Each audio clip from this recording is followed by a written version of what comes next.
Welcome back, everybody. Yeah. It is time for another deep dive. Absolutely. And this time, we are headed down to Texas. Right. Erath County, to be exact. Okay. We are diving into some court documents, a child custody case that, it took a wild turn. Really? Yeah. Just imagine you're a mother. Yeah. You are fighting for custody of your child, and it feels like the system is working against you. Right. So instead of going through like the normal legal channels, you decide to take matters into your own hands, and it lands you in prison. Wow. That's the story. Okay. We are going to unravel today. So we're going to try to understand what happened, what it means for the child at the center of it all, a little boy named Maverick. It's really a case that shows just how intense family court can get. Yeah. I mean, emotions are running so high. Yeah. And it's important to keep in mind the consequences of every action, especially when a child's well-being is on the line. Absolutely. So let's start at the very beginning. Okay. 2017. Okay. Maverick Lane Hudson. Okay. He was born on April 1st, All right. not too long after this custody battle begins. Oh. And things get complicated quickly. Yeah, I bet. So from what I'm seeing in these documents, Okay. the custody dispute involved Maverick's parents, Right. Saundra Lea Marcoot Hudson, Okay. and Curtis Wade Hudson, and his maternal great-grandmother, Oh, wow. Judith Lynn Hallmark. A great-grandmother involved in a custody case. Yeah, You don't see that every day. that's not typical. No, not at all. So what happened? Right. Who ended up with custody? Well, the case was presided over by Judge Jason Cashon, Correct. and in 2018, he awarded sole managing conservatorship Okay. to Judith Lynn Hallmark. So the great-grandmother. The great-grandmother was given primary responsibility for raising Maverick. So the parents didn't get custody at all. No. That must have been so hard for them. Absolutely.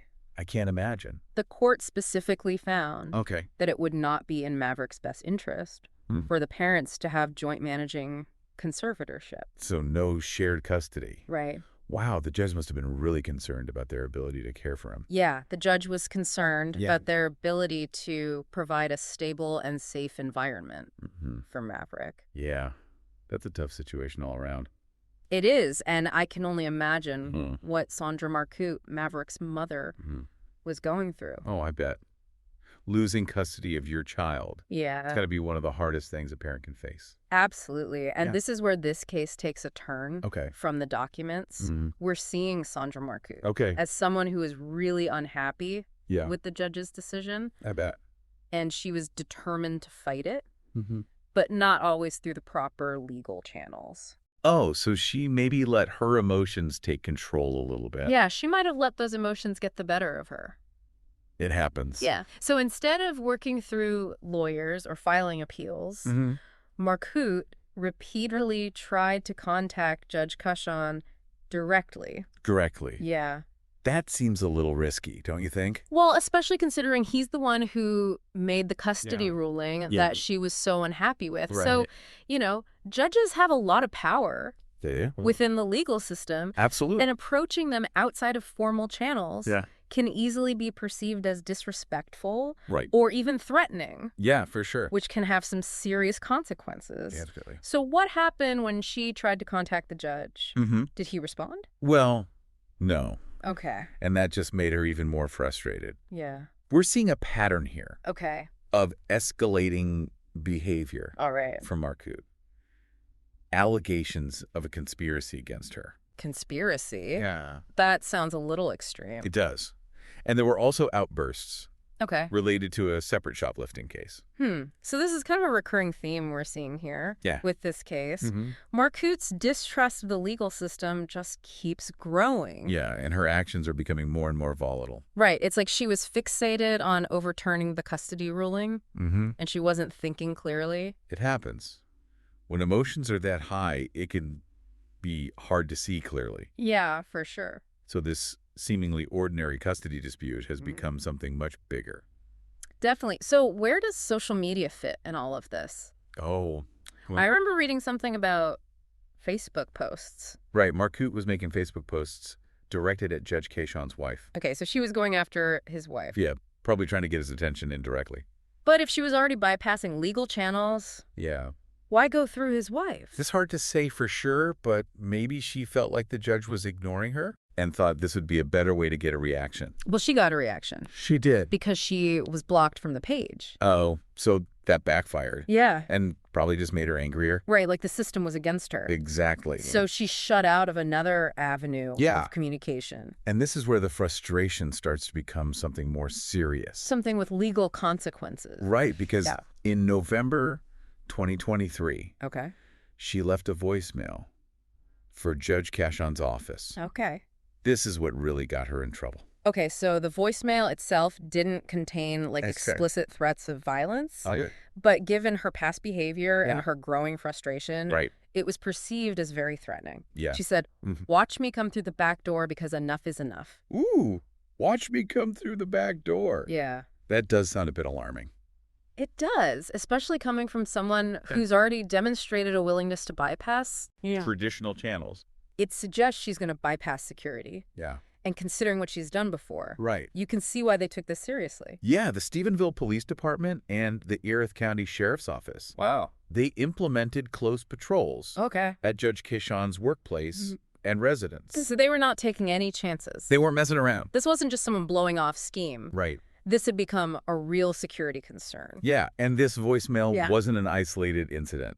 Oh, okay. We see this pattern of escalating behavior from Marcoot just a few months earlier in August 2023. All right. She allegedly made threats at Bethany Espinosa's law office. Really? Which resulted in criminal trespass warnings.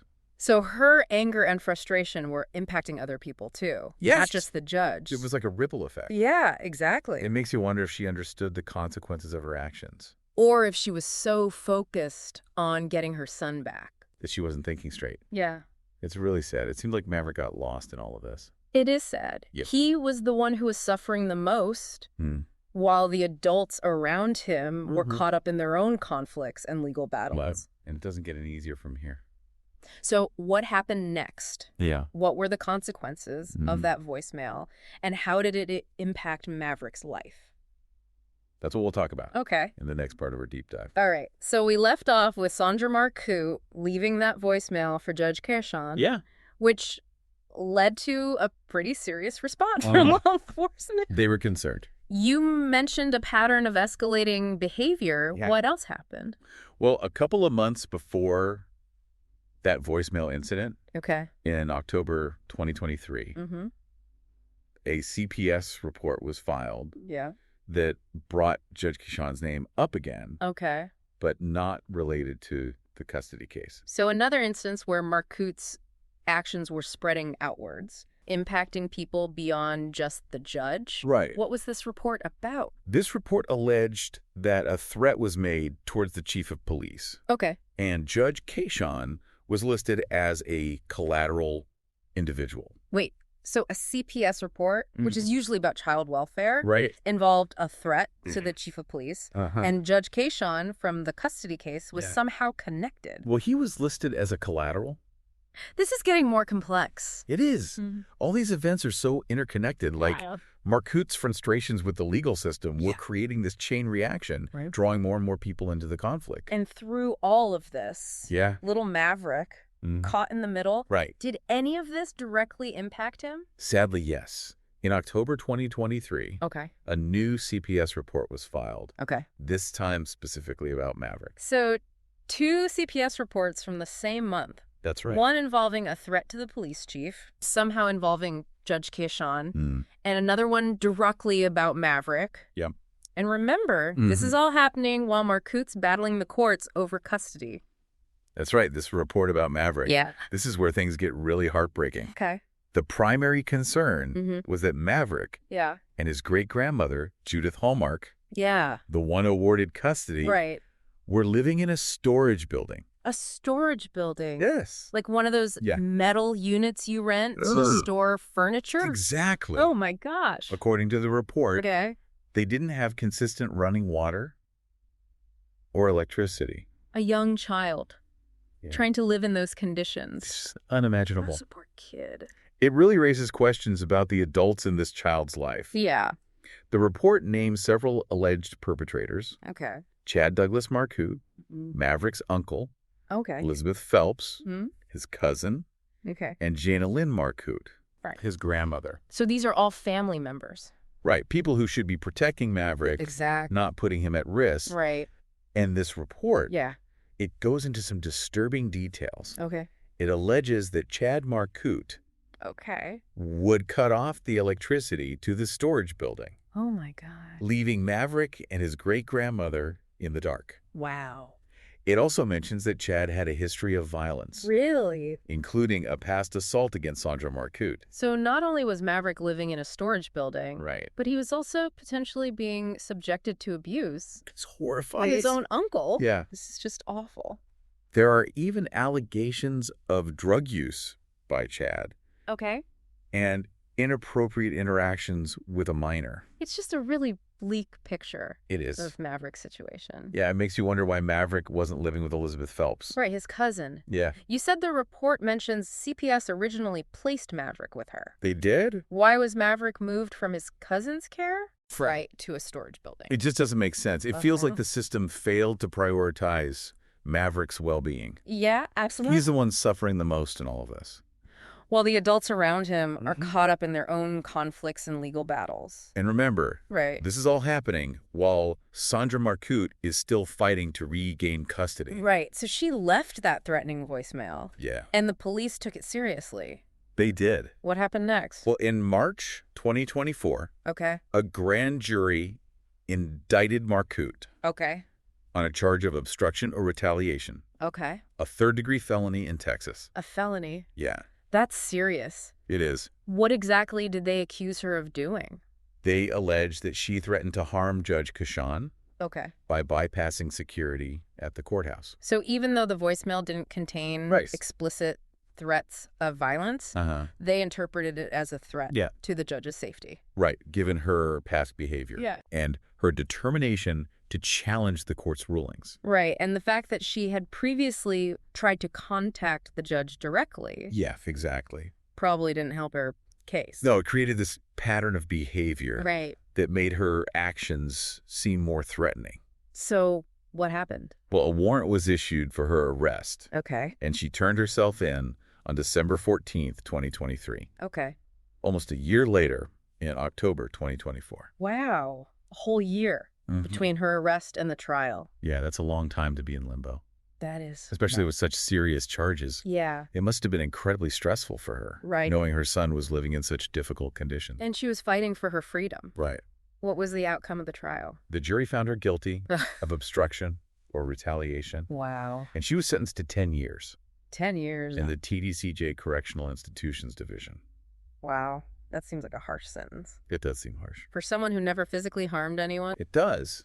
But the legal system takes threats against judges very seriously. Yeah. They see it as an attack on the judicial process. Right. They want to send a message that this type of behavior won't be tolerated. Exactly. But it's hard not to feel sympathy for Marcoot. I understand. She was clearly desperate to get her son back. It's a complicated situation. Yeah. It raises a lot of questions about how to handle these types of cases. How do you protect the legal system? Right. While also considering the emotional needs of parents. It's tough. Who are fighting for their children. It really is. It's a tough question and one that we'll continue to explore. Okay. As we wrap up this deep dive. Right. But before we do, I want to circle back to Maverick. Yeah. What happened to him after all this? That's what I wanted. That's the question that's been on my mind this whole time. Right. We know he was living in a storage building. Yeah. With his great-grandmother. Right. And that there were allegations of neglect and abuse. Right. But beyond that, yeah, the documents don't provide much information. It's unsettling. It is, knowing that a young child was caught in the crossfire. And that his future remains uncertain. Yes. It's a sobering reminder that the consequences of these types of conflicts can be far-reaching. Absolutely. Impacting not just the adults involved, but also the most vulnerable members of the family. Right. The children. Yeah, it's just heartbreaking. I know. To think about Maverick's situation. Yeah. It sounds like he was really failed by the adults in his life. And now his own mother is going to miss out on so many years of his childhood. It is. Because of the choices she made. Yeah. Choices that she thought were in his best interest. Right. And that's the irony of the whole situation, isn't it? It is. She was trying so hard to get her son back. Right. To protect him. Yeah. But her actions led to her being separated from him for even longer. Right, and we're left wondering about Maverick. Yeah. What kind of future is he facing after enduring all this instability and turmoil? I mean, what are his chances of having a normal, happy childhood after all of this? It's a question that weighs on me. Yeah. This case highlights how much we need a system that can protect kids like Maverick caught in these conflicts. Yeah. We need to make the child's well-being the top priority. Absolutely. So they don't get forgotten or neglected. It seems like there were so many missed opportunities. Yeah. You know, maybe if someone had intervened earlier. Right. Maybe if Saundra Marcoot had been given more support. Yeah, some guidance. Yeah, more guidance. Maybe things would be different. If the system was more responsive to Maverick's needs. Right. Yeah. Who knows? It's hard not to think about those what-ifs. Right. What if she had more resources? Yeah. To cope with the loss of custody. Right. In a healthy way. Yeah. What if Maverick's living situation was monitored more closely? Yeah.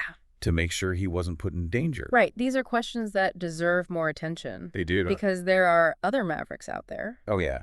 Other families facing similar struggles. Absolutely. This deep dive has been really eye-opening. It has. You know, we started with a custody dispute. Yeah, a seemingly simple one. Right. But it's so much more than that. It's a story filled with heartbreak and frustration. It is, and it forces us to think about our legal system. Right. And what happens when emotions run high. Absolutely. It's a reminder that our actions have consequences. Yeah, and those consequences can impact everyone. Right, not just the people involved. Yeah, but especially the children. This case leaves us with a lot to consider. What can we do to prevent these situations from happening again? How can we create a system that truly protects children? How can we support families in crisis? Yeah, these are big questions. It's going to require a lot of work. We need better access to legal resources. Yes, absolutely. More support services for families going through these custody disputes. Right, and we need to make sure child welfare agencies are properly equipped to investigate and address these situations. Yeah, and most importantly, we need more empathy and understanding. Yes. These aren't just legal cases. These are human stories. Yeah. Filled with pain and loss. And desperation to protect the ones we love. We've learned a lot today. Yeah. About the legal system, the toll of custody battles, and the consequences when things go wrong. But the biggest takeaway for me is that children like Maverick deserve better. They do. They deserve a system that puts them first. Right. A society that protects them. Yeah. And adults who prioritize their well-being. Let's all work together to make that a reality. I'm with you on that.